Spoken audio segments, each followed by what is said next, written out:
मौलाया सल्ली व सल्लिम दाइमन अबदन अला हबीब। अस्सलामु अलैकुम व रहमतुल्लाहि ताला व बरकातुहु। नहमदुहु व नुसल्ली व नुसल्लिमु अला हबीबिहिल करीम व अला आलिहि व सहबिहि अजमाइन। अम्मा बाद। দূরের এবং কাছে, দেশের এবং প্রবাসের যেখান থেকে আপনাদের প্রিয় অনুষ্ঠান শাহানশাহ জিয়াউল হক মাইজ ভান্ডারী তথা SHSZHM ট্রাস্ট নিবেদিত ইসলামিক অনুষ্ঠান আলোকধারা দেখছেন, সকলকেই জানাচ্ছি আন্তরিক শুভেচ্ছা এবং মোবারকবাদ। আশা করছি সবাই ভালো আছেন এবং সুস্থ আছেন। দর্শক, আজকে আমরা যে বিষয় দুটো নিয়ে কথা বলতে যাচ্ছি তার একটি হচ্ছে ইখলাস এবং আরেকটি হচ্ছে আখলাক। ইখলাস হচ্ছে ইবাদত সংশ্লিষ্ট এবং আখলাক হচ্ছে ব্যক্তি সংশ্লিষ্ট বিষয়। এই দুটো বিষয় একটি অপরটির সাথে অঙ্গাঙ্গি, আর্থিকভাবে, শাব্দিকভাবে সকল দিক থেকেই কিন্তু জড়িত রয়েছে। আর মানুষের মানবিক যে গুণাবলীগুলো রয়েছে সেই মানবিক গুণাবলীগুলো প্রতিস্ফুটিত হয়ে থাকে এই দুটো মাধ্যমে, ইখলাস এবং আখলাকের মাধ্যমে। আল্লাহ রাব্বুল আলামিন কোরআন শরীফে এবং আল্লাহর হাবিব সাল্লাল্লাহু আলাইহি ওয়াসাল্লাম হাদিস শরীফে অসংখ্য জায়গায় ইখলাসের ব্যাপারে এবং আখলাকের ব্যাপারে অত্যন্ত কঠিনভাবে তিনি গুরুত্ব দিয়ে গিয়েছেন এবং মানুষকে উদ্বুদ্ধ করেছেন। তো আজকে এই দুটো বিষয়ে আমরা আলোচনা করতে যাচ্ছি। আজকের এই বিষয়ের উপর আলোচনা করার জন্য আমাদের স্টুডিওতে আমন্ত্রিত অতিথি হিসেবে রয়েছেন গাউসুল আজম মসজিদের সম্মানিত খতিব মাওলানা মোহাম্মদ আব্দুর রাজ্জাক আল আজহারি। আসসালামু আলাইকুম ওয়া রাহমাতুল্লাহি ওয়া বারাকাতুহু। মোহতারাম, আজকে আমি আপনার কাছে আজকের এই আলোচ্য বিষয় যে দুটো আমরা রেখেছি এর মধ্যে প্রথমত ইখলাস সম্পর্কে আমরা আপনার কাছ থেকে আজকে কিছু শুনব। ইসলামে ইখলাসের গুরুত্ব এবং একজন মুসলিম মানুষ তার ব্যক্তিগত এবং আধ্যাত্মিক জীবনে এই ইখলাস তার কতটুকু প্রয়োজন রয়েছে এবং ইখলাসের ব্যাপারে আল্লাহ সুবহানাহু ওয়া তাআলা কী করতে বলেছেন। সহিহ বুখারীতে হযরত ইমাম বুখারী রাহমাতুল্লাহি আলাইহি তিনি সর্বপ্রথম যে অধ্যায়টা রচনা করেছেন সেটা করেছেন বাদউ নুজুলিল ওয়াহি। ওয়াহি নাজিল হওয়ার সূচনাটা কেমন ছিল এইটা বাদুল ওয়াহি দ্বারা আমরা যারা সহিহ বুখারী পাঠ দেয়া নেয়ার সঙ্গে সংশ্লিষ্ট আছে আমরা জানি। দ্বিতীয় পর্যায়ে কিতাবুল ঈমান, তৃতীয় পর্যায়ে কিতাবুল ইলম, তারপরে তো তাহারাত, তারপরে সালাত, এইভাবে জীবনের সকল বিষয়গুলিকে রাসূলুল্লাহর সুন্নাহর আলোকে তিনি উঠিয়েছেন। তো এখানে প্রথম যে বিষয়টা উনি এনেছেন যে ইন্নামাল আমালু বিন্নিয়াত ওয়া ইন্নামা লিকুল্লি ইমরিইন মা নাওয়া ফামান কানাত হিজরাতুহু ইলা দুনিয়া ইউসিবুহা আও ইলা ইমরাআতিন ইয়ানকাহুহা ফাহিজরাতুহু ইলা মা হাজারা ইলাই। সাদাকা রাসূলুল্লাহ সাল্লাল্লাহু আলাইহি ওয়াসাল্লাম। তো এই হাদিসের মাধ্যমে আমরা ইখলাস সম্পর্কে জানতে পারবো। ইখলাস থাকলে কি পরিমাণে পুরস্কার পাবো, আর ইখলাস না থাকলে যদি সেখানে রিয়ার গন্ধ থাকে তাহলে সেটা কিভাবে রিজেক্টেড হবে, এই বিষয়টা কিন্তু প্রথমেই আগে এই আয়াতখানি যেটা উল্লেখ করেছি সূরা আল বাইয়িনাহ, জুজে আম্মা যেটারে আমরা বলি, এর মধ্যে সূরা আল বাইয়িনাহ এই একখানা সূরা আছে, ওর মধ্যে আল্লাহ পাক রব্বুল আলামিন বলেছেন ওমা উমেরু ইল্লা লিয়াবুদুল্লাহ মুখলিসিনা লাহুদ্দিন হুনাফা। এই যে ওমা উমেরু, মানব জাতিকে আল্লাহ রাব্বুল আলামিন বলছেন যে মানব জাতিকে বলতে হযরতে বাবা আদম থেকেই তো শুরু হলো। আম্মাজান হযরতে হাওয়া তাকে সৃষ্টি করলেন হযরতে বাবা আদমের বাম পাজরের এখান থেকে জালিহার 2 ইঞ্চি আন্দাজ নিয়ে আল্লাহ বললেন ফেরেশতাগণকে এই পাথের উপরে রেখে তোমরা সরে যাও। আল্লাহ পছন্দ মতো হযরতে হাওয়া আম্মাজান আলাইহিস সালামকে সৃষ্টি করলেন। তারপরে তাদের পরীক্ষা নিলেন, পরীক্ষায় তাদের মহাবীর বিক্রমে আলহামদুলিল্লাহ সাফল্য হলো। আল্লাহ নির্দিষ্ট সময়ে আদম যে শ্রেষ্ঠ, ফেরেশতাগণের চাইতে যোগ্যতায় যে বেশি, তার একটা আনুষ্ঠানিকতাও হলো। তারপরে জগতে আনলেন, ফেলে দিলেন। আল্লাহর বিষয়গুলি তারা বিজয়ী করে এখন দেখাবেন। আল্লাহ যারা শ্রেষ্ঠ বানিয়েছেন আসলে তিনিই শ্রেষ্ঠ। প্রত্যেকটা মোমেন তার আমলগুলি করবে আল্লাহ রাব্বুল আলামিন যাতে আনন্দিত হন, আল্লাহ যাতে বলেন যে হ্যাঁ আমি সৃষ্টি করেছিলাম, তাদের জন্য এত আয়োজন করছি, আমার উদ্দেশ্য পূরণ করেছে।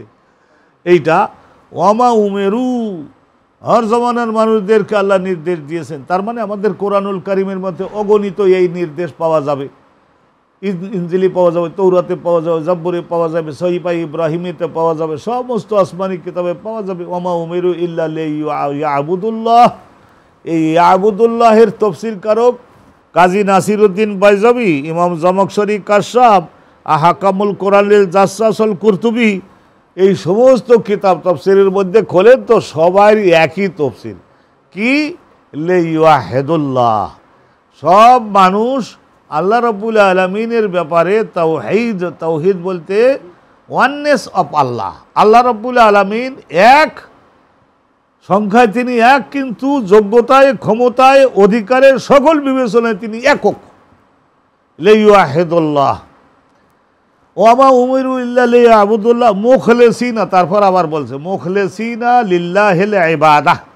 যত কাজ বান্দা করবে প্রত্যেকটা কাজের মধ্যে একমাত্র আল্লাহ রাব্বুল আলামিনের জন্য ইখলাস রাখবে, নির্ভেজাল বানাবে।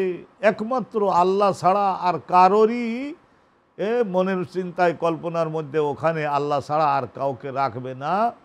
এইটা হলো এমন একটা জিনিস যে মানুষের কলব এবং ব্রেনের আইন, এইটা আল্লাহ দিলেন। লিওয়াহিদুল্লাহ, লিয়াবুদুল্লাহ মুখলিসিনা লাহুদ্দিন। এরপরে বলেছেন হুনাফা, হানিফ হতে হবে। হানিফ, অন্য সমস্ত বিধান আইন পরিত্যাগ করে।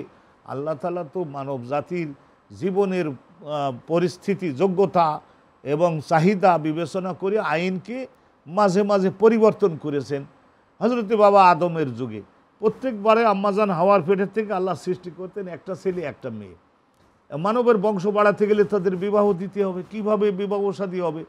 তখন তো আর অন্য পরিবার তো নাই, অন্য ফ্যামিলি নাই, কি করে? তাইলে আল্লাহ রাব্বুল আলামিন তখন বললেন যে পেটটা শুধু চেঞ্জ করে দাও, ভাই বোনেদের মধ্যেই বিবাহ দাও। হ্যাঁ, এইটাই আল্লাহর আইন। ওই যে আদমের যুগ চলে গেল, আরও দেখেন 10,000 বছর পরবর্তীতে তখন আল্লাহ বললেন যে না, একই নারীর পেটের ভাই বোনের মধ্যে বিবাহ দেওয়া এটা আর বৈধ আমি রাখলাম না, আত্মীয়তাকে বিস্তৃত করো, ছড়িয়ে দাও। এই যে আল্লাহ পরিবর্তন করলেন। তো এইভাবে এই হানিফ শর্ত অর্থ হলো মাইলুন আনিল আদিয়ানিল মনসুখাতে কুল্লিহা, আনিল আদিয়ানিল বাতিলাতে কুল্লিহা ইলা দ্বীনিল কাইয়্যিম। আল্লাহর প্রতিষ্ঠিত যে দিনটা সেইটার উপরে প্রতিষ্ঠিত নিজের রাখতে হবে। আর যেগুলি আল্লাহ স্থগিত করেছেন বা মানুষেরা কেউ বানিয়েছে, বানানো বিষয়টা যদি আল্লাহর বিষয়টার সঙ্গে সাংঘর্ষিক হয় তাহলে সেইটাও স্থগিত, সেইটাও বর্জন, আল্লাহটাকেই বিজয়ী করে দিতে। এটা সাধারণ আমরা জানি। এইটা গেল কলবে, ব্রেনে, এটা হলো আল্লাহর আইন বাস্তবায়ন হয়ে গেল। তারপরে ওয়ায়ুকিমুস সালাত, সালাত কায়েম যখন করলো তখন কিন্তু গোটা অঙ্গে প্রত্যঙ্গে, কলব ব্রেন থেকে শুরু করে গোটা অঙ্গে প্রত্যঙ্গে আল্লাহর আইন বাস্তবায়িত হয়ে গেল। ওয়ায়ুকিমুস সালাত। তারপরে ওয়ায়ুতুজ যাকাত, তারপর যাকাত এবং দান সদকা যখন করলো আল্লাহর আইন মতো, তখন জামিউল আমওয়ালের মধ্যে আল্লাহর আইন বাস্তবায়িত হয়ে গেল। তো এই গেল তিনটা। আর রাসূলুল্লাহ সাল্লাল্লাহু আলাইহি ওয়াসাল্লামের উপরে কোরআন নাজিল হলো কুতিবা আলাইকুমুস সিয়াম, রোজা ফরজ করা হয়েছে, কামা কুতিবা আলাল্লাযিনা মিন কাবলিকুম, তোমাদের পূর্বেও আমি লোকরা যারা আমার কাছে পর্যন্ত আসতে চাইছিল তাদের উপরেও আমি রোজা ফরজ করি। তার মানে এটাও আল হুকুমুল কাইয়্যিম, অনন্তকালের আইন। তারপরে আবার হজের বেলায়ও বলছেন রাসূলুল্লাহ সাল্লাল্লাহু আলাইহি ওয়াসাল্লামের উপরে আল্লাহ কোরআন নাজিল করে। তো এই যে বিষয়গুলি প্রত্যেকটা জায়গায় এখলাস, আর এখলাসের কথাই কিন্তু রাসূলুল্লাহ এই প্রথম যে হাদিসখানা, এই সমস্ত জগতের হাদিসের ব্যাখ্যাকারীগণ তারা বলেছেন 6খানা হাদিস, 6খানা হাদিসের কিতাব না, 6খানা হাদিস এমন আছে যে ওই 6খানা হাদিসের উপরে গোটা ইসলামের ফাউন্ডেশন। তার মধ্যে ওই 6খানা হাদিসের মধ্যে হাদিসুন নিয়াত একটা, ইন্নামাল আমালু বিন্নিয়াত ওয়া ইন্নামা লিকুল্লি ইমরিইন, আর কেরাতে আছে ওয়া ইন্নামা লিইমরিইন মা নাওয়া। এখানে বলা হচ্ছে যে যাহা সে নিয়ত করেছে, যাহা বলতে একমাত্র আল্লাহকে পাওয়ার জন্য যদি নিয়ত করে তাহলে সে তাই পাবে, আল্লাহর পুরস্কার পাবে। ইখলাস যদি ইবাদতে আমাদের না থাকে, এমন কি আশ্চর্য হবেন, এইটা এই শিরকে খফি হিসেবে যেটা বলা হয়েছে সেটা হলো একজন নামাজ পড়তেছে, দ্রুত পড়তেছে, রুকুতে সেজদায় সময় কম দেয়, ইতিমধ্যে ওই এলাকার বিখ্যাত চেয়ারম্যান এবং সুফিয়াও। তো অতএব আসি বসাতে, এখন একটু রুকুতেও টাইম বেশি দিতেছে, সেজদাও টাইম বেশি দিতেছে। তা কিতাবে লেখা আছে যে আল্লাহ বলবেন যে ওই যে শেষে যে বাড়াইলা ওইটা কার জন্য? ওই চেয়ারম্যান সাহেবের হৃদয় জয় এই রকমের দুইজনের জন্য যদি ইবাদত করে থাকো সেইটা আমি গ্রহণ করব না। আমি আল্লাহ গানিয়ন, আল্লাহর গায়রাত ওই পরিমাণে। তা অসাধারণভাবে কিন্তু এখলাসটা আখলেস নিয়াতাকা, হ্যাঁ আখলেস নিয়াতাকা, তুমি তোমার নিয়তটাকে একমাত্র আল্লাহর জন্য খালেস বেলুস বানাও। ইয়াকফিকাল আমালুল কালিল, অল্প আমলে আলহামদুলিল্লাহ তুমি গন্তব্যে পৌঁছে যেতে পারবে, জান্নাতে যেতে পারবে। আলহামদুলিল্লাহ। আমি আপনার কাছে এখন যেটা জানতে চাইবো সেটি হচ্ছে যে আপনি একটু আগে যে কথাটা বললেন যে একজন প্রভাবশালী ব্যক্তি আসলে তার নামাজ স্লো হয়ে গেল স্পিডলি নামাজ পড়া থেকে। আমরা মাঝে মধ্যে দেখি এরকম যে নামাজ পড়তে দাঁড়িয়েছি, একজন ইমাম সাহেব, আমি আমার পিছনে বিচারপতি রয়েছেন, প্রেসিডেন্ট রয়েছেন, কিংবা উঁচু মাপের মসজিদের একজন সভাপতিই আছেন। তখন আমার নামাজটা এমনভাবে হয় যে কোনো দিনও ভুল ধরতে না পারে, এবং আমার নামাজটা খুব সুন্দর যে হচ্ছে, কেরাত সুন্দর হচ্ছে, রুকু সিজদা টাইমলি টাইম হচ্ছে, 3 তাসবিহ পরিমাণ হচ্ছে, একটা মনের ওই ইন্টেনশন থাকে। এরপরেও আরেকটা বিষয় আছে যে আমরা যখন আস্তে আস্তে চুপি চুপি নামাজ পড়ি, অর্থাৎ জোহরের নামাজ, আসরের নামাজ, তখন আমাদের সূরা কেরাতগুলো হিফজ পড়ার মতো হয়। আবার যখন মাগরিবের নামাজ পড়ছি, এশা নামাজ পড়ছি, ফজরের নামাজ পড়ছি, তখন লম্বা করে সুর দিয়ে, যাতে করে মানুষ এটা বলতে না পারে যে তোর কী ইমাম রাখলাম মসজিদে, মোটেও সুর নাই, এই ইমাম পাল্টাও, এরকম যেন বলতে না পারে। তো এই যে আমাদের ভিতরে যে টেন্ডেন্সিটা, অর্থাৎ আল্লাহর ইবাদতে যে খুলুসিয়াতের বিষয়টা আছে, এটা যে মাঝে মধ্যে ছুটে যায়, এটাকে বজায় রাখবার জন্য আমাদের কি ধরনের অনুশীলন দরকার? এইটা আপনি যেটা করলেন আলহামদুলিল্লাহ, এটা চেষ্টা তো যেমন করতে হবে, কারণ নিজের মনকে বোঝানো যেতে পারে, আল্লাহর সাহায্য চাওয়া যেতে পারে যে আল্লাহ আমার এই রকম হয়ে যাচ্ছে, কিন্তু আমি তো কোরআন হাদিস থেকে রাসূলুল্লাহ আমাদেরকে জানিয়ে দিয়েছেন যে আপনি এই ধরনের ইবাদত নেবেন না, তাহলে তো আমি মহাবিপদে। আল্লাহ আপনি আমার কলবের মধ্যে ঠিকই এখলাস দান করুন। আর এখলাসের পুরস্কার যে সমস্ত কোরআন হাদিসে বর্ণিত আছে সেগুলি ভাবে যদি এখন বাংলা ভাষায় কিন্তু অনেক জিনিস এসে গেছে, অনেক সম্পদ কিন্তু বাংলা ভাষায়, মাতৃভাষায় এসে গেছে, ইসলামিক ফাউন্ডেশন সহ সকলের অনেক সম্মানিত লেখকের মাধ্যমে। তো আল্লাহ তাআলার মেহেরবানি। তো এইটা মনে করতে হবে, আল্লাহর সাহায্য চাইতে হবে, এবং ওই ধরনের যদি, আর আল্লাহ গাফুরুর রহিম, আল্লাহ রাব্বুল আলামিন গাফুরুর রহিম। নামাজ পড়েছি কিন্তু একটু ওই যে শেরকে খফি যেটা রিয়াকারী হয়েছে, এদের লাস্ট পরিণতি কী এ সম্পর্কে বহু সংখ্যক ওলামায়ে কেরাম, ফোকায়ে ইসলাম, তারা বলেছেন যে তাদের ওই গায়রে এখলাসের কারণে যদি কিছু শাস্তি তিরস্কার হয়, হতে পারে, কিন্তু শেষ পর্যন্ত আল্লাহ রাউফুম বিল ইবাদ, তাদেরকে জাহান্নামের থেকে মুক্তি দিয়ে ওই সমস্ত ইবাদতের ভুল ত্রুটি ক্ষমা মার্জনা করে দিয়ে কবুল করে নিয়ে আল্লাহ তাদের জান্নাত দিবেন। কিন্তু আল্লাহর সাহায্য প্রার্থী হতে হবে, যাতে করে আল্লাহ আপনি আমাদেরকে এখলাস দান করুন। এখলাস কি শুধুমাত্র আল্লাহ রাব্বুল আলামিনের ইবাদত, নামাজ বা রোজা বা এই সমস্ত ক্ষেত্রেই, নাকি মানুষের জীবনের অন্যান্য আরও কাজের ক্ষেত্রে এখলাসের ব্যাপারটা বিদ্যমান রয়েছে? যদি আমি একজনের কিছু টাকা দান করি, সেই টাকা দান করবার সময় যদি মনে করি সামনে আমার ইলেকশন আছে, এই ছেলেটা বিশ্ববিদ্যালয়ের এত ভালো করে মাইকিং করতে পারে, আর এমন রেজাল্ট এবং ভবিষ্যতে একটা কিছু হবে, তার সঙ্গে আমি এটা রমজান মাসে বিরাট অঙ্কে তাকে দিয়ে দিই, ভবিষ্যতে তাকে আমি কাজে লাগাতে পারবো, এই রকম যদি হয়, তাহলে তো ওই দানের যে স্বভাবটা হওয়ার কথা না।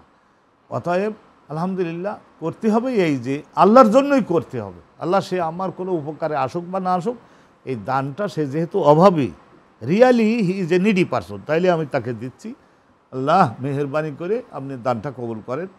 এখন আল্লাহ রাব্বুল আলামিন তার দিলকে ঝুঁকেই দিতে পারেন যে ইনি তো জাগতিক কোনো নিয়তে দান করেন নাই, আমাকে কোনো, তা এমন একটা ব্যক্তি সমাজের গার্জিয়ান হলে উপকার হবে, তো আমি তার পক্ষে দাঁড়াই। অনুরূপভাবে সে ইমানি তাগিদে আপনার পক্ষে হয়ে যেতে পারবে। এমনও হতে পারে যে ভবিষ্যতে আপনার সঙ্গে সে আত্মীয়তা করবার জন্যেও আগ্রহী হয়ে যেতে পারে, প্রস্তাব নিয়ে আসবে, আত্মীয়তা করব। আর উচ্চশিক্ষা, এমন একটা বিশ্ববিদ্যালয়ে ফার্স্ট ক্লাস ফার্স্ট হয়েছে, তা এখন তার বাপের কি ঢাকা শহরে ফ্ল্যাট আছে কিনা, বাড়ি আছে কিনা, এই সমস্ত দিকেই কোনো শিল্পপতি কি তাকাবে তখন? না, কোনো দিকে তাকাবে না। আলহামদুলিল্লাহ ইখলাসের সঙ্গে আমাদেরকে কাজটা করতে হবে। যেহেতু আল্লাহ বলেছেন কোরআন শরীফে, ইন্নাল্লাহা গানিয়্যুন আনিল আলামিন, আল্লাহ তাআলা পৃথিবীবাসী থেকে অমুখাপেক্ষী। আল্লাহ কোনো কিছু হতো, মানে সোজা কথা বাংলা কথা যদি আমি বলি, যে আল্লাহর আমাদের প্রতি কোনো ঠেকা নাই, আমরা কোনো ঠেকা নাই, করলাম আর না করলাম, কি করলাম না করলাম, দয়া করে যদি আল্লাহ আমাদের প্রতি কিছু দান করেন সেটা আল্লাহ রাবুল আলমিনের মহানুভবতা। কিন্তু এই জিনিসটা কেন আল্লাহ রাবুল আলমিনের এখলাসের ব্যাপারটা আল্লাহ এত কেন গুরুত্ব দিলেন যে তাকে ছাড়া অন্য কোনো চিন্তা ভাবনাও যদি মনে আসে সেটা শিরকে খাফি হয়ে যায়, এই জিনিসটা কী জন্যে? এইটা আল্লাহ রাব্বুল আলামিনের সম্পর্কে রাসূলুল্লাহ বলেছেন যে আল্লাহর যত মানুষের গায়রাত আছে, গায়রাত, সেই গায়রাতওয়ালা লোকদের মধ্যে আল্লাহ হলেন সবচেয়ে বড় গায়রাতওয়ালা। তো গায়রাত কি? মনে করুন একটা মানুষ বিবাহ করলো, সৌভাগ্যক্রমে সাধারণ পরিবারের মেয়ে, কিন্তু অসাধারণ রূপবতী, অসাধারণ সুন্দরী, অসাধারণ মেধা, অসাধারণ মিষ্টভাষী, আর সে কারোর সঙ্গে রূঢ়তা দেখাতে পারে না। যেহেতু আলহামদুলিল্লাহ আল্লাহর রহমতে আপনার স্ত্রী হয়ে গেছেন তিনি, তাহলে এই পরিস্থিতিতে বিবাহের পর এখনও সন্তানাদি হয়নি, তো অতএব একজনের স্ত্রীর সঙ্গে আর একজন ধনী ব্যক্তির ছেলে যদি একটু নিরিবিলি সুযোগ নিয়ে কথাবার্তা বলে তাকে একটু আকৃষ্ট করবার চেষ্টা করে, তাহলে সেই জায়গায় প্রতিবাদী হওয়া এবং এই কথাবার্তা যাতে বলতে না পারে পৃথক করে রাখার জন্য চেষ্টা করা, এটা ইসলামেরও নির্দেশ। এবার আসেন আমরা একটু আমাদের দ্বিতীয় যে বিষয়টি সেটি হচ্ছে আখলাক, এটি নিয়ে কিছু কথা বলতে চাচ্ছি, যেটিকে বাংলায় বলা হয় নৈতিকতা, নীতি নৈতিকতা। ইসলামে আখলাকের কি ধরনের বৈশিষ্ট্য বা গুণাবলী তুলে ধরা হয়েছে যা একজন মুসলিমকে অনুসরণ করা বাধ্যতামূলক করে দেওয়া হয়েছে? ইসলামে আখলাক, আল্লাহ নবী জানিয়েছেন তাখাল্লাকু বি আখলাকিল্লাহ, তোমরা সকলে হে আমার উম্মাদ, আল্লাহ রাব্বুল আলামিন আমাকে নির্দেশ দিয়েছেন, তার মানে আমার মাধ্যমে তোমাদের সবাইকে নির্দেশ দিয়েছেন আল্লাহ রাব্বুল আলামিনের যে নৈতিকতা, আল্লাহর যে মহাপবিত্রতা, সেইগুলি যাতে তোমরা সকলে ধারণ করো। তা আমরা সবসময় দেখছি যে আল্লাহ রহমতকারী, আর রাহিম, আর রহমান, রাউফুম বিল ইবাদ, এগুলি সব আল্লাহর গুণবাচক নাম। তো রাসূলুল্লাহ ওখান থেকেই বলতেছেন যে ইরহামু আলা মান ফিল আরদ, এই পৃথিবীর মধ্যে যত সৃষ্টি তোমার নাগালের মধ্যে আসে, ওই দিনই ওর ক্যাপাসিটি, তোমার সক্ষমতার সীমানার বাউন্ডারির মধ্যে থেকে তুমি আর্থিকভাবে বা তোমার হয়তো অর্থ ওইভাবে নাই, কিন্তু একটা কুকুরের বাচ্চা সে একটা বরফের মতো ঠান্ডা পানির মধ্যে পড়ে গিয়েছে, দু হাতে নিচে, সেখান থেকে উঠে আসবার তার কোনো সক্ষমতা নাই, তাহলে কুকুরের বাচ্চা, বান্দরের বাচ্চা পানির মধ্য থেকে তুমি পাশ দিয়ে যাচ্ছিলে, তোমার দৃষ্টিগোচর হলেও একটা কাঠের সাহায্যে, বাঁশের অগ্রভাগের সাহায্যে তাকে ওখান থেকে উঠাইয়ে শরীরটা একটু মুছে দিয়ে তারপরে সুন্দরভাবে একটু ঠান্ডা থেকে তাকে নিরাপদ করবার জন্য তুমি যদি আল্লাহর প্রকৃত বান্দা হয়ে থাকো তাহলে তোমাকে উদ্যোগ নিতে হবে। আমরা এই আমাদের অনুষ্ঠানের মাধ্যমে আমাদের সম্মানিত দর্শকগণকে জানাতে চাই যে ইবাদতের পরিমাণ বাড়িয়ে আমরা কিন্তু আল্লাহর রহমত পাওয়ার যোগ্য হতে পারবো না। আমাদের চেষ্টা করতে হবে ইবাদতও যেমন নাম আমরা করব, অনুরূপভাবে আল্লাহর মখলুকাতের খেদমতে আমাদের মনোযোগ দেওয়া। নবী করিম সাল্লাল্লাহু আলাইহি ওয়াসাল্লাম, এটা সহিহ বুখারীর 2 স্থানে 2 রকমের আছে। এমরুউন ফাজের, পাপিষ্ঠ, মনে করুন জেনা করেছে, চুরি করেছে, মানুষ খুন করেছে, এরমও হইতে পারে। একজন ব্যক্তি মরুযাত্রী যাওয়ার সময় দেখলো যে সে তো অনেক গভীরের ওই কূপের থেকে পানি উঠাইয়ে পান করলো, তো কুল্লু জি কেপ দিন, তাই আমারও যেমন কলিজা আছে বলেই আমার তৃষ্ণা লেগেছে, ওই কুকুরটাও আশেপাশে ঘোরাফেরা করছে, আর ভিজা যে মাটি, ভিজা কাদা, সেইটাই সে খাচ্ছে। মানে ওই কুকুরটা নিচে পড়ে গেলে ওখান থেকে আর উঠতে পারবে না, এতটুকু তার জ্ঞান বুদ্ধি আছে। তো অতএব সে পানি পাওয়ার জন্য চেষ্টা করছে, পুকুরে পারল না, অক্ষমতা। কিন্তু এইটা দেখে ওই মানুষটা বুঝতে পারলো যে এরও পানি দরকার। তখন ওই মরুযাত্রী নিজের পায়ে এই যে মরুভূমির উত্তপ্ত বালু ও পাথরের উত্তাপের কবল থেকে নিজের পায়ের সুরক্ষার জন্য উটের চামড়া কেটে যে তারা যে মোজা বানায় হাঁটু পর্যন্ত, এইটা খুলে দড়ি বেঁধে তারপর ওখান থেকে পানি উঠাইয়ে কুকুরটাকে খাওয়াইছে। খাওয়ানোর পরে এই প্রত্যেকটা প্রাণী তো মৃত্যুবরণ তো করেছে পরে অন্য কারণে, কিন্তু ওই সময় তৃষ্ণা হেতু সে তো মৃত্যুবরণ করে নাই, মরণের থেকে তাকে বাঁচাইছে পানি খাওয়াইয়ে। আল্লাহ জিব্রাইলকে বলেন, ও জিব্রাইল, এই ঘটনাটা আমার আন্দোলিত করেছে, তুমি আমার রসুলকে জানাও, রসুল জগৎবাসীকে জানাক যে আমি যে সমস্ত সৃষ্টি করি পৃথিবী গ্রহে সব কিছু আমার সংসার, আমার পরিবার, তো অতএব একটা বিড়ালের বিরুদ্ধে অত্যাচার করলেও কিন্তু আমি ছাড়বো না, একটা কুকুরকে পানি খাওয়াইছে তার পুরস্কারও কিন্তু আমি অনেক আনন্দিত হয়ে দিয়ে দেই। আমি আসলে লোভ সংবরণ করতে পারতেছি না। একটা ঘটনা, এই হাতেম তাই স্বপ্নে দেখতো যে আকাশ থেকে জ্যোতির্ময় একটা দড়ি নামলো। হাতেম তাই বুড়ো বয়স, খ্রিস্টান ছিলেন উনি, তো লাভ দিয়ে ধরবার চেষ্টা করে, কিন্তু ওই হাতখানেক দূরত্বে থেকে যায়। তো উনি বললেন যে আমার হায়াতে কোলাবে না, আখিরি জমানার নবীর আবির্ভাব নিকটবর্তী হয়েছে, হে আমার পুত্র আদি আর ওনার যে কন্যা জাহারা, তোরা যদি আখিরি জমানার নবীকে পাস তাহলে তার কদম ধুইয়ে দিস। খ্রিস্টান ধর্মের ভাইদের মধ্যে আর একজন ধর্মীয় পুরুষের কদম ধুয়ে দেওয়া পবিত্র। তো ওই আদি বিন হাতেম যখন রসুলুল্লাহকে স্টাডি করবার জন্য আসলেন, তো রসুলুল্লাহর ওই কামরার মধ্যে ছিল কি জানেন, খেজুর গাছ মরে গেলে ওর মধ্যে যে আঁশ হয় না, ওই আঁশ দিয়ে বানানো একটা, ছোবড়া দিয়ে বানানো একটা, ধরে নেওয়া যায় একটা গদির মতো, মাত্র ওয়ানলি ওয়ান পিস। তো রসুলুল্লাহ সেইটা হাতেম তাইয়ের ছেলের কাছে ঠেলিয়ে দিলেন, দিয়ে বলেন যে বাবা আমাদের এখানে এর চাইতে ভালো আয়োজন নাই, তাই আর কি করবো, আপনি সম্মানিত একজন বাপের সন্তান আসছেন আমাদের এখানে, এইটার উপর একটু স্বস্তির সঙ্গে বসেন। এই হিসেবে একটা ব্যবহার নবী করলেন। তো বুঝে গেল যে মুহাম্মদ তো রাজা বাদশা না, নিজের গদিটা, আমি এখনো ইসলাম কবুল করিনি, আমার দিকে দিয়ে তারপরে নিজে বসলো সাধারণ, আর আমার দিলে ওটা আরাম করে বসতে। আর দুই একটা ব্যবহার নবী করলেন, করবার পরে এই যে আপনি যে বিষয়টা, এর মাধ্যমে হৃদয়ে জয় হয়ে গেল, আলহামদুলিল্লাহ ইসলাম কবুল করলেন। এবং তার বোনটাও আর একটা ঘটনা আছে, সেই ঘটনায় ইসলাম কবুল করলেন। এবং তাদের অধীনে 12,000 বর্গ কিলোমিটারের মতো জায়গায় তাদের শাসন চলতো। ওই সব এলাকাগুলি উইদাউট এনি ফাইট, যুদ্ধ ছাড়াই এই হাতেম তাইয়ের ছেলে আর মেয়ে, তারা দুজন ওই এলাকায় ইসলাম বাস্তবায়ন করেছে। আপনাকে অসংখ্য ধন্যবাদ। আমি আসলে হাতেম তাইয়ের ওই এলাকায় গিয়েছি, ইলে অবস্থিত হাতেম তাইয়ের বাড়ি। তো দেখুন প্রিয় দর্শক, আজকে এতক্ষণ যাবৎ মৌলানা প্রফেসর আব্দুর রাজ্জাক আল আজহারী মোহতারামের কাছ থেকে এই ইখলাস এবং আখলাকের উপরে খুব সুন্দর আলোচনা শুনলাম। প্রিয় দর্শক, আজকে আমাদের এই পর্বে আমরা এখন চলে যাচ্ছি আমাদের বিশেষ সেগমেন্ট জানা ও জানায়। মাওলায়া সাল্লি ওয়া সাল্লিম দাইমান। মোহতারাম, আজকে জানা ও জানায় আমরা যে জিনিসটা আপনার কাছ থেকে জানতে চাইব তা হচ্ছে তাবাররুকাত। এই শব্দটি শাব্দিক অর্থ, পারিভাষিক অর্থ এবং এটি ব্যবহার করার স্থানগুলো কি?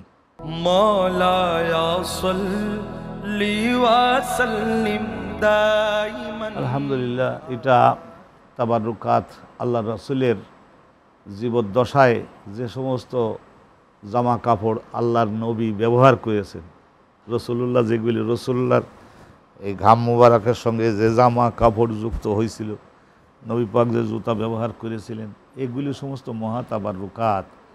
তাবাররুক বরকত অর্জনের জন্য এগুলিও ওসিলা। আর আল্লাহর পথে যারা আসেন তাদের জন্য সর্বোচ্চ একটু আকর্ষণ করবার জন্য তাদের জন্য যে আপ্যায়ন, এই সব কিছুই ইসলামে ব্যাপকতর অনুমোদিত। এটা তাবাররুকাতের অন্তর্ভুক্ত। হযরতে আমির মুআবিয়া রাদিয়াল্লাহু তাআলা আনহু, উনি যখন ওফাত হতে যাচ্ছেন, ওই সময় উনি লোকজনকে বললেন যে হযরতে আনাস বিন মালিকের পরিবারের কাছে আমি যতটুকু জানি, আনাস বিন মালিকের মা, ওনার মা বাপ, নিজের বাপ মালিক তো মুশরিক থাকা অবস্থায় ওফাত হয়ে গেলেন। পরে ওনার আম্মার সঙ্গে উম্মু সুলাইমের সঙ্গে আবু তলহার বিবাহ হয়েছিল। তো আবু তলহাও টেকনিক্যাল বেরেনালার লোক ছিলেন। রসুলুল্লাহর হাতের নখ বলে, হুজুর নখ একটু কেটে দিই, তো এইটু নখ কেটে দিয়ে ওই নখ নাখুনগুলা সংরক্ষণ করতেন। এখন তো নবী আসেন, সেই জন্যই তোমরা টের পাও না। এই জিনিসের দাম এক সময় বাড়বে। মাহফিলের শেষে যে খানাটা দর্শন ইমানদারগণ একটু রহমত পাওয়ার আশা করি, শুধু আল্লাহকে খুশি করবার জন্যই করেছে এই খানাটা, এটা বরকতময় খানা না। অতএব এগুলি আমাদেরকে মনোযোগ দিতে হবে।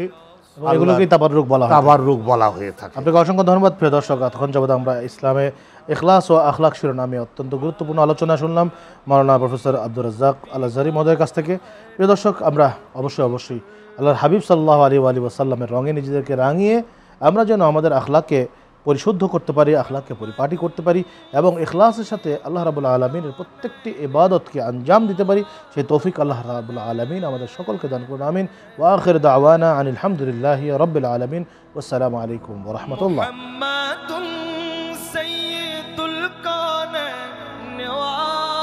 وثقلين والفريقين من عرب ومن عجم